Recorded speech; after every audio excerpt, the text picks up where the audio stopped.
आपल्या राज्यामध्ये त्यांनी हवामानाबद्दल शेतकऱ्याला नेहमी जागरूक करण्याचं काम करतात। शेतकऱ्यांना कुठलं पीक घेतलं पाहिजे, पाणी कधी पडणार आहे, पेरणी करायची की नाही, पेरणी करायची तर कधी करायची, हे सगळं सांगणारे आणि त्यांच्यावर संपूर्ण महाराष्ट्राचा विश्वास असणारे आदरणीय पंजाबराव डगसाहेबांच्या या ठिकाणी कार्यक्रम घेण्यात आला। ह्या कार्यक्रमाचे अध्यक्ष संभाजीनगर शिक्षक मतदारसंघाचे, ज्यांचं काम या राज्यामध्ये गेल्या 3 टर्मपासून अतिशय चांगलं काम त्यांचं शिक्षकासाठी, कर्मचाऱ्यासाठी आणि सर्व कार्यकर्त्यासाठी त्या ठिकाणी अतिशय धडाडीने काम करणारे आमचे मार्गदर्शक, आमचे सहकारी मित्र आदरणीय आमदार विक्रमजी काळेसाहेब या कार्यक्रमाचे उद्घाटक करता चिखलीकर साहेब या कार्यक्रमाला येणार होते, त्यांना अचानक मुंबईला बोलावणं आलं, फोन आला, त्याच्यामुळे त्यांना मुंबईला जावं लागलं आणि म्हणून या ठिकाणी या जिल्ह्याचे युवा नेते, माजी सभापती आणि महाराष्ट्राचे राष्ट्रवादी काँग्रेस पक्षाचे सरचिटणीस आमचे सहकारी मित्र आदरणीय प्रवीणजी पाटील चिखलीकर साहेब, या मंचावर उपस्थित असणारे महाराष्ट्र प्रदेशचे आणि माजी राष्ट्रवादी काँग्रेसचे जिल्हाध्यक्ष आमचे मार्गदर्शक आदरणीय दिलीपरावजी धर्माधिकारी साहेब, या कार्यक्रमात उपस्थित असणारे आमच्या राष्ट्रवादी काँग्रेसचे सर्व सन्माननीय तालुका अध्यक्ष आमचे शिवराजजी गाडीवान, अशोक पाटील, या ठिकाणी ज्यांनी हा कार्यक्रम आयोजित केला ते आमचे राष्ट्रवादी काँग्रेसचे महाराष्ट्राचे सरचिटणीस तथा या नगरीचे उपसरपंच, आमच्या भागाचे युवा नेतृत्व आदरणीय वसंत पाटील सुगावे साहेब, या पंचकृषीतून आलेले सर्व सरपंच, चेअरमन, तंटामुक्तीचे अध्यक्ष, सर्व शेतीनिष्ठ शेतकरी ज्यांनी शेतीवर अतिशय दिलखुलास प्रमाण बोलणार आहेत, ते पंजाबराव डगसाहेबांचं आपल्याला सगळ्यांना ऐकायचं आहे। डगसाहेब, आम्ही रोजच कार्यक्रम घेतो, कुठल्या ना कुठल्या माध्यमातून आमच्या रोज भेटी सगळ्या लोकांच्या समोर बसल्या होतात, पण आज ज्यांच्यावर प्रचंड विश्वास महाराष्ट्रामधल्या जनतेचा आपल्यावर बसलाय, एखाद्या वेळेस केंद्र शासनाकडून आणि राज्य शासनाकडून जर घोषणा झाली तर एखाद्या वेळेस त्या घोषणेला ते आमचे शेतकरी मान्य करणार नाहीत, पण पंजाबराव डगसाहेबाच्या आकाशवाणीला मात्र आमचे सगळे शेतकरी मान्य करतात। अशी आपली आकाशवाणी या संपूर्ण महाराष्ट्रामध्ये फेमस झालेली आहे आणि मग तुमचं मार्गदर्शन या ठिकाणी होणं अतिशय गरजेचं आहे।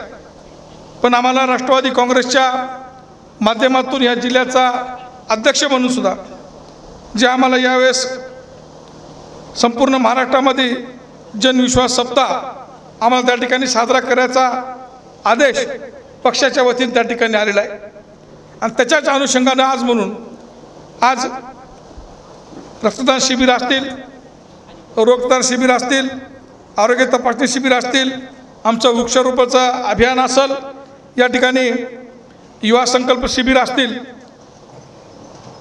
महिला सक्षमीकरण मेळावा असेल, राष्ट्रवादी विचारमंथन सभा असतील, अजितदादा विकास प्रदर्शन असेल किंवा राष्ट्रवादी संवाद यात्रा असतील, ज्यामध्ये शेतकऱ्यांसोबत, युवकांसोबत, महिलांसोबत, शेतमजुरांसोबत, व्यापाऱ्यांसोबत, बुद्धिवंत लोकांसोबत त्या ठिकाणी चर्चा करा।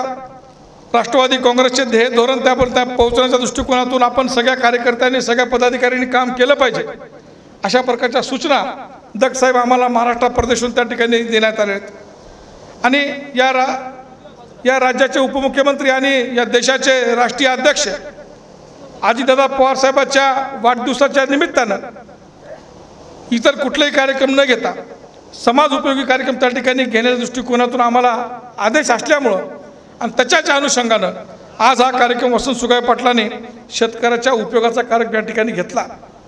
खरं तर आमच्या भागाचे वसंत सुगावे साहेबांनी या घोंगराळा गावचे सरपंच म्हणून अतिशय चांगलं काम गेल्या त्यांच्या 5-10 वर्षांमध्ये त्यांनी करण्याचा प्रयत्न केला। गावचा विकास मोठ्या प्रमाणात केला। या ठिकाणी खंडोबाचं देवस्थानचं मंदिर आहे, या ठिकाणच्या परिसरामध्ये, तालुक्यामध्ये, जिल्ह्यामध्ये अतिशय या देवस्थानाला मानणारा वर्ग, भक्तवर्ग त्या ठिकाणी आहे. त्या देवस्थानाला त्या ठिकाणी मोठ्या प्रमाणात कार्यक्रम घेऊन त्यांचा सप्ताह असते. त्या सप्त्यामध्ये 7 दिवस या महाराष्ट्रामधले नामवंत महाराज त्या ठिकाणी कीर्तन आणि प्रवचनासाठी त्या ठिकाणी बोलवण्याचं काम आणि या पंचकृषित लोकांना त्याची मेजवानी देण्याचं काम आमच्या वसंत सुगाय पाटलांनी त्या ठिकाणी गेल्या 10 वर्षापासून केलं आहे. डगसाहेब ते नुसतं गावचाच नाही, तर मी नेहमी म्हणतो, आज बरेचसे या ठिकाणी लोक आहेत. प्रवीण पाटील आमच्या नायगाव नगरपंचायतीमध्ये स्ट्रीट लाईट नंतर बसल्या, पण वसंत सुगाय साहेबाच्या गावामध्ये सरपंच असून त्यांच्या गावात त्या ठिकाणी स्ट्रीट लाईट पहिलं बसल्या, हे त्या ठिकाणी महत्त्वाचं आहे. कारण मी मागे एक म्हण होती, नेता असेल तरुण तर विकास होईल भरून. आणि आमचा वसंत सुगाय साहेब नेता बी आहेत, तरुणही आहेत आणि विकास करण्याची धडपड त्यावेळी त्या ठिकाणी आहे. आणि अतिशय साधा कार्यकर्ता, सरपंच असणारा माणूस आपल्या गावचा विकास मोठ्या प्रमाणात करतो, एवढी निधी त्या ठिकाणी खेचून आणतो आणि गावचा विकास मोठ्या प्रमाणात करतो. आणि ते करत असताना आपल्या भागातील शेतकऱ्यांचे काय प्रश्न आहेत ते प्रश्न त्या ठिकाणी सोडण्याच्या दृष्टिकोनातून त्यांना मार्गदर्शन व्हावं या माध्यमातून आज इतका सुंदर कार्यक्रम शेतकरी त्या ठिकाणी ठेवला. हे ठेवत असताना काल चिखलीकर साहेबांसोबत आमची बैठक चालू होती, कार्यक्रमाचं नियोजन चालू होतं. त्यांचा फोन मला आला की आपली 24 तारीख कार्यक्रम आहे, पण 24च्या ऐवजी 23 होऊ शकते का? मी पंजाब दत्त साहेबाला विचारलो आणि त्यांच्याकडून मान्यता घेतली. आता साहेबाची थोडी मान्यता घ्यायची, साहेबाला विचारा. मी साहेबाच्या बाजूलाच होतो, मी साहेबांना फोन दिला. साहेब म्हणले 23च्या ऐवजी 24 कशाला करायला?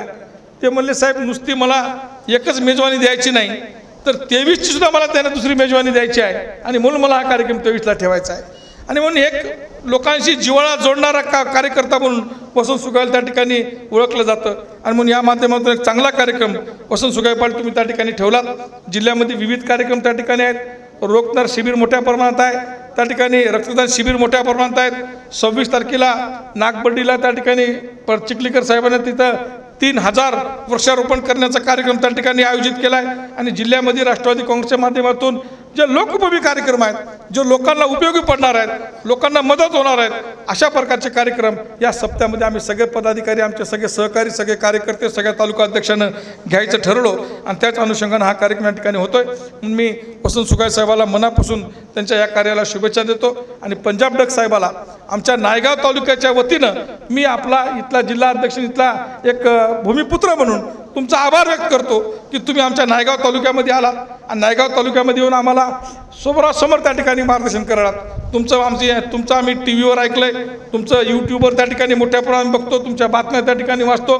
पण आज प्रत्यक्षात आज तुमचं आम्हाला मार्गदर्शन या ठिकाणी लाभलं, त्याबद्दल मी आमच्या तालुक्याच्या वतीनं, आमच्या सगळ्या जनतेच्या वतीनं तुमचा आमच्या तालुक्यामध्ये स्वागत करतो आणि आभार मानतो आणि थांबतो. जय हिंद, जय महाराष्ट्र. धन्यवाद आदरणीय होटाळकर साहेब.